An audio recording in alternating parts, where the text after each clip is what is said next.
મિત્રો હું છું હાર્દિક જાદવ. તો આજ છે સોમવાર, તો આજે આપણે ભોળાનાથના દર્શને જવાનું છે. તો આપણે કરમનાથ મંદિરે આવી ગયા અને ભોળાનાથના કરી લીધા દર્શન કરી અને તાપી મૈયાના દર્શન કરી લીધા. તાપી મૈયાના દર્શન કરીને પછી આપણે નીકળી ગયા ફટાફટ ઓફિસે જવા માટે. તો આપણે ઓફિસે ફટાફટ દોડવા મળ્યા અને ઓફિસે આવી ગયા અને કામ કરી દીધું આપણે ચાલુ.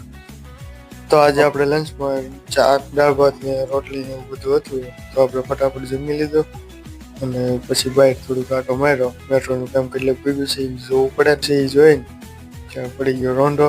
ભૂખ લાગી હતી એટલે પછી ફટાફટ ગયા અને પેટીસ ખાધી. પછી આપણે પેટીસ ખાઈ ફટાફટ પાછા ઓફિસે આવી ગયા અને કરી દીધું આપણું પાછું કામ ચાલુ. ત્યાં વાગી ગયા 7 વાગ્યા એટલે આપણે દફતર પાટી કરવાની પીયા કરવા ફટાફટ ભાગો ઘેરે. ફટાફટ આપણે આવી ગયા ઘેરે કરી દીધું આપણું વાળું ચાલુ. વ્લોગ કેવો લાગ્યો કહેજો કમેન્ટમાં.